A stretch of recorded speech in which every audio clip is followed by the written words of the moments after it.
अस्सलाम वालेकुम स्टूडेंट्स। आज का जो हमारा आर्टिकल है वो क्लास 10 इसका चैप्टर आपके पास पहला simple harmonic motion and waves का जो हम चैप्टर स्टार्ट किया हुआ था उसको हम लेके फर्दर चलेंगे।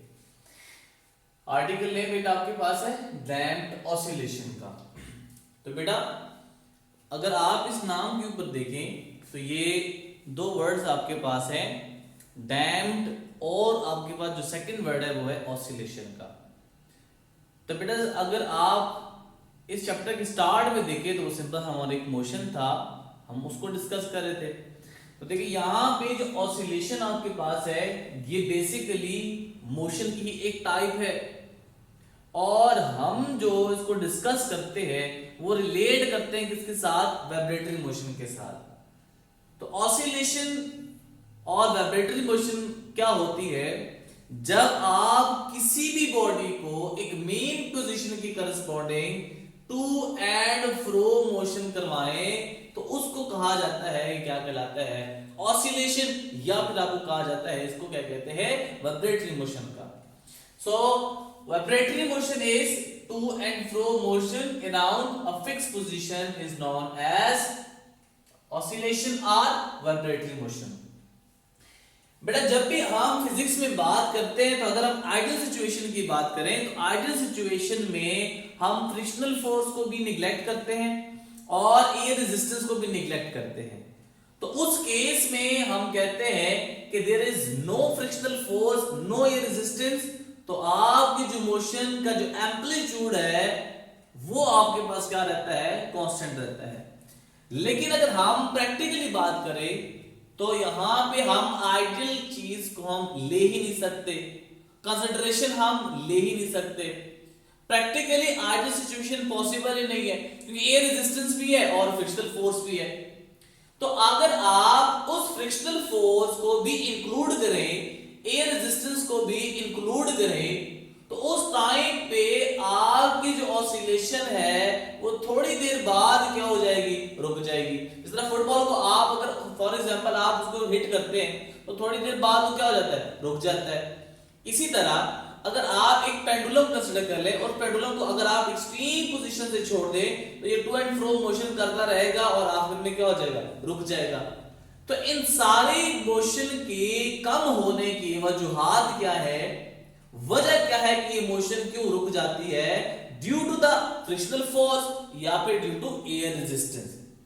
तो अगर आप देखें कि अगर वो फ्रिक्शनल फोर्स की वजह से मोशन की जा रही है, उसकी रिड्यूस हो रही है मोशन, उस मोशन को हम नाम देते हैं, क्या कहलाता है, डैम्प्ड मोशन।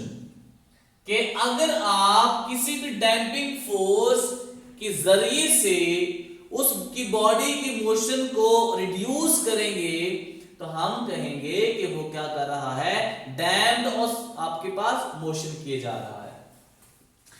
अब वजह क्यों बनती है, क्या बनती है कि आप जब डैम्प फोर्स उसके ऊपर एग्जर्ट करते हैं तो उसकी मोशन क्यों रिड्यूस होती है।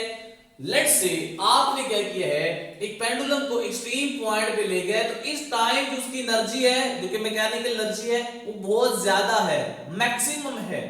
जैसे आप उसको छोड़ेंगे तो वो मैक्सिमम एनर्जी के साथ दूसरे एक्सट्रीम पोजीशन की तरफ चला जाएगा और फिर आपके पास ये वापस आएगा। लेकिन यहां वापस आने तक लेट्स से फॉर एग्जांपल बेटा आपके पास ये क्या है, एक पेंडुलम, इसको आपने यहां पे एक एक्सट्रीम पॉइंट तक ले गए, जब आप जैसे उसको छोड़ेंगे तो ये रिवर्स आपके पास मीन पोजीशन की तरफ आएगा और फिर रुकेगा नहीं बल्कि एक्सट्रीम पॉइंट बी की तरफ चला जाएगा। लेकिन यहां उसका ये जो है मैक्सिमम डिस्टेंस हो गया, मैक्सिमम डिस्प्लेसमेंट कर गया, इसको हम नाम देते हैं कि ये क्या कहलाता है, एम्पलीट्यूड कहलाता है। और maximum displacement from the mean position is known as amplitude of that body. अब बेटा जो पहला साइकिल वो कंप्लीट कर गया है, सेकंड साइकिल पे वो वापस आएगा जैसे यहां से, तो बेटा वो मैक्सिमम पॉइंट की तरफ नहीं पहुंचेगा बल्कि थोड़ा सा पहले क्या हो जाएगा, वो रुक जाएगा और अपनी मोशन की जो डायरेक्शन है उसको क्या कर देगा, चेंज कर देगा। अब ये जो मोशन दोबारा वापस रिपीटेशन होगी तो नेक्स्ट यहां पे देखिए मैक्सिमम बी की तरफ नहीं गया, पहुंच ही नहीं सका वहां पे, क्यों, क्योंकि उसकी मैकेनिकल एनर्जी क्या हो गई है, कम हो गई है। और ये मैकेनिकल एनर्जी किसकी वजह से रिड्यूस हुई है? Due to the air resistance और फ्रिक्शनल फोर्स। तो अगर ऐसी मोशन हो रही है तो उसको हम नाम देते हैं, क्या कहलाता है? Damped motion. अब देखें कि जो आपका आर्टिकल तो क्या था? Damped oscillation. तो अगर आप एक सिस्टम कंसीडर कर ले, जो एक हमने यहां पे सिंपल पेंडुलम का सिस्टम कंसीडर किया हुआ है, उस सिस्टम में अगर आप देखें कि ये आपके पास टू एंड फ्रो मोशन किए जाता है, लेकिन किसकी मौजूदगी में? फ्रिक्शनल फोर्स की मौजूदगी में या सम रेजिस्टिव फोर्सेस की मौजूदगी में, तो उस ऑसिलेशन को हम नाम देंगे कि क्या कहलाता है? Damped oscillation. डिफाइन कैसे करेंगे? The oscillation of a system in the presence of some resistive force is called damped oscillation. और रेजिस्टिव फोर्सेस यहां पे कौन सी है? फ्रिक्शनल फोर्स है और एयर रेजिस्टेंस है। तो देखिए बेटा, अगर मैं इसी सिस्टम की ग्राफ को यहां पे डिस्कस करूं, तो देखिए यहां एक्स एक्सिस पे टाइम आपका इंक्रीज हो रहा है, वाई एक्सिस पे आपका डिस्प्लेसमेंट इंक्रीज हुए जा रहा है।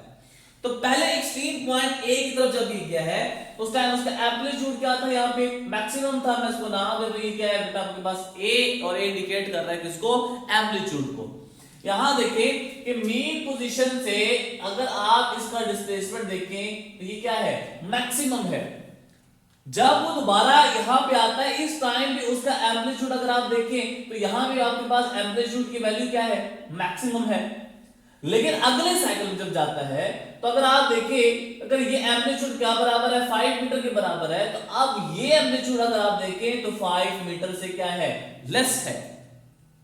इसका मतलब क्या हुआ कि नेक्स्ट साइकिल में जाएगा तो उसका एम्पलीट्यूड और कम होता जा रहा है, और नेक्स्ट पे कम होता जा रहा है, और आखिर में जिस तरह ये रुक जाता है मीन पोजीशन पे, आखिर में इसी तरह अगर आप देखें तो ये ग्राफ का एम्पलीट्यूड क्या हो रहा है?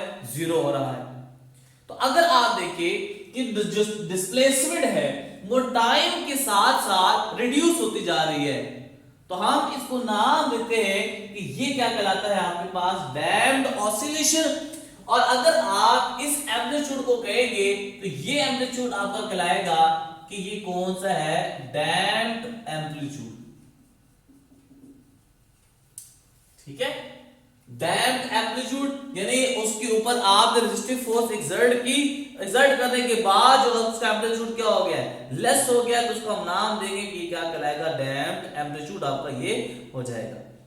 अब देखिए बेटा कि अगर आपको ये क्वेश्चन आ जाए कि भाई आप ये बताएं कि कोई भी प्रैक्टिकल एग्जांपल बताएं डैम्प्ड ऑसिलेशन की, जो कि बड़ा इंपॉर्टेंट पॉइंट है, बोर्ड पॉइंट ऑफ व्यू से क्वेश्चन है, तो बेटा उसकी प्रैक्टिकल एग्जांपल आपके पास क्या है? Shock observer. चाहे वो बाइक में हो, गाड़ी में हो, टेम्पर हो, ट्रक हो, किसी टाइप की व्हीकल्स में हो, तो शॉक ऑब्जर्वर वहां पे होता है। जैसे कि ये नाम इंडिकेट कर रहा है कि शॉक ऑब्जर्वर, कि अगर कोई भी गाड़ी स्पीड में मूव कर रही है और वो जंपिंग करना स्टार्ट कर दे, तो हम उसको कहेंगे कि वो उन जंप्स को ओवरकम करने की कोशिश कर रहे होते हैं। उसका मकसद क्या होता है? बेसिक फिजिक्स क्या है उसमें कि बेटा अगर आप देखें, वहां पे एक सिलेंडर आपके पास होता है जिसमें एक पिस्टन आपके पास लगा होता है, और वो पिस्टन उस लिक्विड में डिप होया होता है, और वो लिक्विड आपके पास क्या होता है? मोबिल ऑयल हो सकता है, ग्रीस आपके पास जो है वो उसको फ्रिक्शन को रिड्यूस करती है। तो मोबिल ऑयल में आपके पास यहाँ पे क्या होता है? वो पिस्टन डिप हुआ होता है। अब उसके पार्ट होते हैं दो, एक अपर पार्ट और एक लोअर पार्ट। जो अपर पार्ट है वो अगर आप देखें तो उसके अगर आप शक्ल देखें शॉक ऑब्जर्वर की, तो कुछ इस तरह की आपके पास होती है, इसमें यहां सिलेंडर आपके पास होता है। अब ये जो अपर पार्ट है ये किसके साथ अटैच होता है? उस गाड़ी के फ्रेम के साथ अटैच हुआ होता है। जो लोअर पार्ट है वो अटैच हुआ होता है, जो कि इसके साथ है गाड़ी की एक्सल के साथ अटैच होता है। अब जैसे ही कोई भी एक बम्पी रोड्स आपके पास आता है, जो बम्पी रोड्स के ऊपर जैसी गाड़ी स्पीडली मूव करती है, तो उस टाइम वो गाड़ी हो सकता है कि सुमरसेट करे, खलाबाजियां खाए, या एक्सीडेंटल चांसेस हो सकते हैं, डिस्ट्रैक्शन हो सकती है। तो उन सारे प्रॉब्लम्स को ओवरकम करने के लिए ये आपका जो शॉक ऑब्जर्वर है उन सारे शॉक्स को क्या कर देता है? एब्जॉर्ब कर लेता है। तो ये आपके पास एग्जांपल है, जिसकी प्रैक्टिकल एग्जांपल है डैम्प्ड ऑसिलेशन की। अब जो नेक्स्ट आर्टिकल है वो है relation between velocity, frequency and time period. आपने क्या करना है कि वेलोसिटी और टाइम पीरियड और फ्रीक्वेंसी के दरमियान रिलेशन को फाइंड करना है। इन अदर वर्ड्स आपने ये रिलेशन डिराइव करना है, that is v is equals to f lambda। सबसे पहले देखें बेटा, आपने वेलोसिटी को डिफाइन कैसे किया था? Rate of change of displacement is known as velocity, and velocity हमने कहा velocity is equals to displacement divided by time. याद रखें, जब आप वेव्स की बात करते हैं तो वेव्स में क्या होता है, वेव्स अगर यहां इस मीन पोजीशन से आगे ट्रेवल की जा रही है तो इसका मतलब क्या हुआ कि हमने एक चीज पढ़ी है कि यहां इससे लेके अगर वो इस पॉइंट तक आता है तो वो एक टाइम पीरियड आपके पास क्या हो रहा है, वो को कंप्लीट कर चुका है। और टाइम पीरियड क्या था कि एक साइकिल को कंप्लीट करने के लिए कितना टाइम रिक्वायर्ड होगा, that is called a time period. और ये भी बात हमने कही थी कि जब आपकी वेव ट्रैवल करती है तो उस टाइम पे हम उसका डिस्प्लेसमेंट या डिस्टेंस जब फाइंड करते हैं तो इन टर्म्स ऑफ वेवलेंथ लेते हैं, यानी इन टर्म्स ऑफ लैम्डा लेते हैं। तो अगर लैम्डा को देखें तो क्या था कि ये आपके पास पार्ट अपर पार्ट है, क्रस्ट है, ये अपर पार्ट आपके पास है, इसको हमने क्या नाम दिया था, क्रस्ट का, और ये लोअर पार्ट है, इसको हमने नाम दिया था किसका, ट्रफ। और सिमिलरली ये भी आपके पास क्या है, ट्रफ। और लैम्डा वेवलेंथ को हम डिफाइन कैसे करते थे, distance between two consecutive trough या फिर distance between two consecutive crest is known as wavelength and it is denoted by lambda.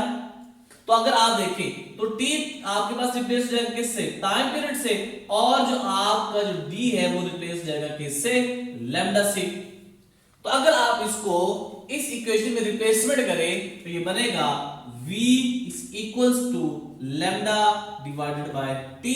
इसको मैं नाम दे तो बेटा ये आपके पास क्या आ गई, इक्वेशन a आ गई।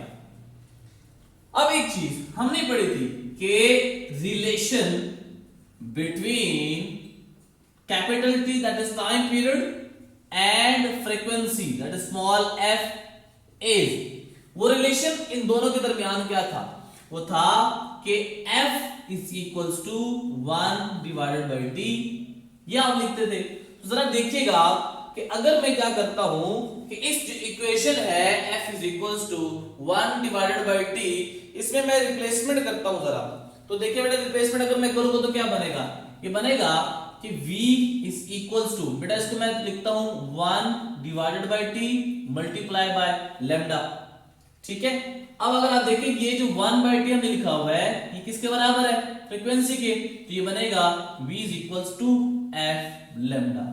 ये जो इक्वेशन आपके पास आ गई ये वही इक्वेशन है सिमिलरली जो आपने वहां पे क्या करना था, उसको प्रूव करना था।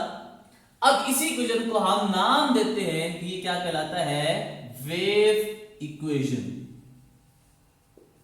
एंड कंक्लूजन क्या है इस वेव इक्वेशन का, कि वेव इक्वेशन रिलेट्स, आप जब कंक्लूजन लिखेंगे तो आपने कंक्लूजन में लिखना है कि wave equation relates velocity that is speed, frequency and lambda that is wavelength of wave, कि वो फ्रीक्वेंसी, स्पीड और वेवलेंथ को आपस में क्या करती है, रिलेट करती है। तो ये आपके पास थी क्लास मेट्रिक की जो हमने पढ़ी डैम्प ऑसिलेशन, और फिर हमने उसके दरमियान पढ़ा कि relation between speed that is velocity, frequency and time period, उसको हमने नाम दिया कि वो आपके पास क्या कहलाती है, वेव इक्वेशन। उम्मीद है आपको ये लेक्चर समझ आया होगा। नेक्स्ट लेक्चर में हम लास्ट पार्ट हम उसको स्टडी करेंगे इस चैप्टर का। तो उम्मीद है कि अगर कोई भी क्वेश्चन हो तो आप पूछ सकते हैं। तो नेक्स्ट लेक्चर के तब तक के लिए फिर अल्लाह हाफिज।